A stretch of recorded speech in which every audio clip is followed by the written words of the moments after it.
Okay. Ready, Nick? I'm ready. Gonna crush. We might actually come back here too, Jordy, after, so it'd be great. Huh? Well, you should call me Nick.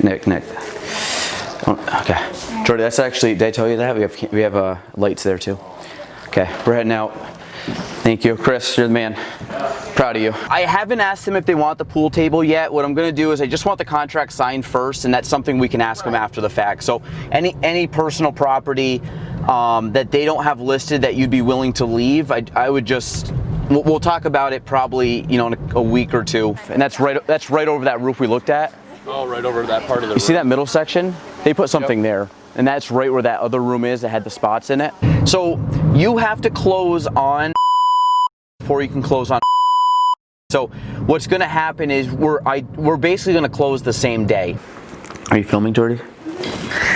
So Jordy, this is our first vlog back since quarantine. I don't know what number this is. We'll have to look. It's been a while.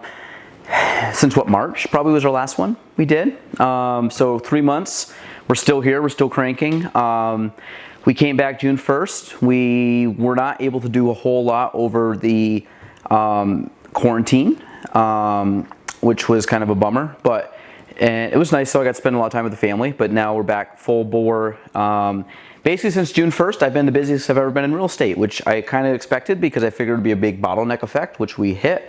I don't, right now it's insane. I'm trying to keep up with everybody, which is good. Nick's coming on board today, is day one. So she'll be in future vlogs and everything else, but she's gonna help me as my new assistant to help just organize my life and yeah, and make my life easier. So,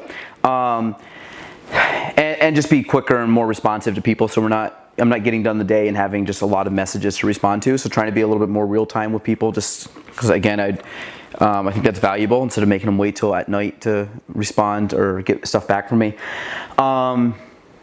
Rundown today. Today's Monday. We just had a showing at 11 o'clock. We have got to run out and look at a small little land listing at about 12:30. We got to meet a client at 1 o'clock. We have we have to meet a client at 2 o'clock about listing her house. We have to swing back and look at another place about potentially listing. Nobody's at that one, so it's just going to be a quick run through. Then we have to run back up to Keysville to take a look at another house that we're close to having an offer on. We should have that all wrapped up by today.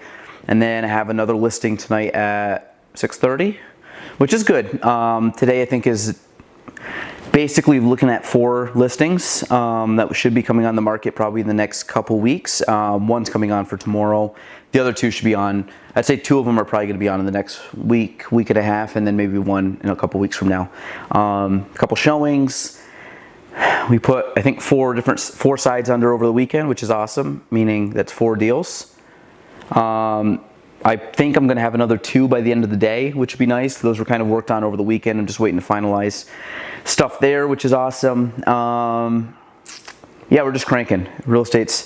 I'd say real estate's hot, but that'd be super cliche because it's 90 degrees out. And our AC is broken right now, so we're getting it fixed today. So Chris, the AC guy, is going to be the MVP of the day if he figures it out. I'm proud of him. God. Oh my God, it's so hot. I'm the biggest baby when it comes to heat.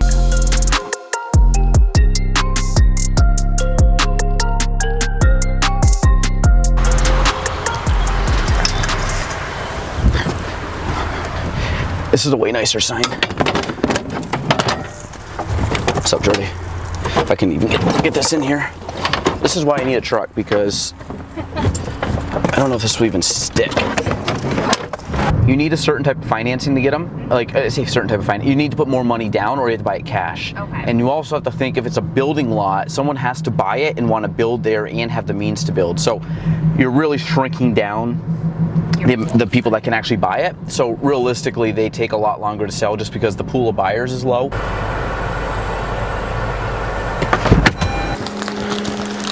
So this key legit came California, right? the 2020 census. I doubt that's being filled out. Look at the encyclopedias. Oh boy. I wonder how good those are. I mean, they're just like sitting out here like, huh.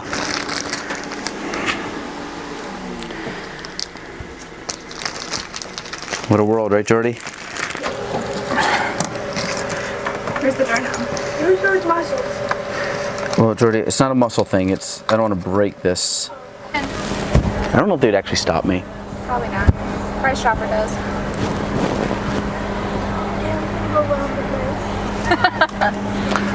Robbing them of iced coffee.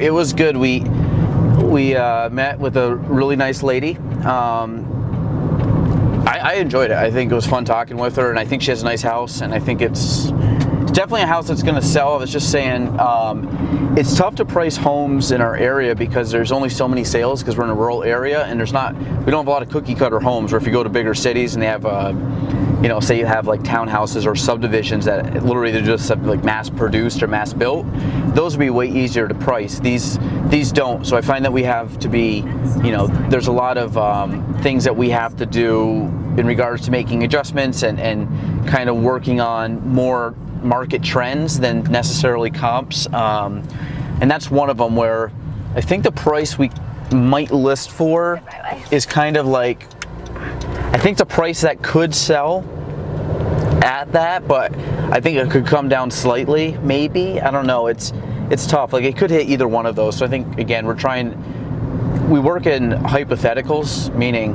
I don't know what someone's actually going to spend as a buyer or offer, but hypothetically, based on the market and everything else, this is where we think it could go. So we're strategizing around that, and then looking at, okay, if that option doesn't work out, what's our next options, and what's worst case scenario? Can we deal with worst case scenario? If we can or can't, then we got to figure out what's our decision making plan at that point, because it's almost like going to a sports game and figuring out, if we're tied late in the fourth quarter and we're in foul trouble and we're down by 3, what are we doing? Like, you got to have these ideas.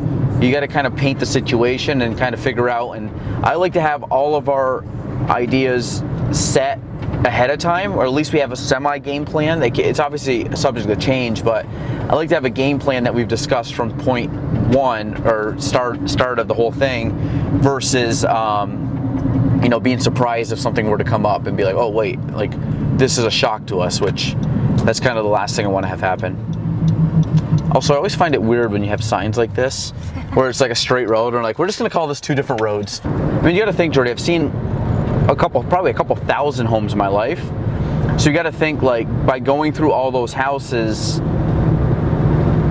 like I know where to look and I know what I'm looking for.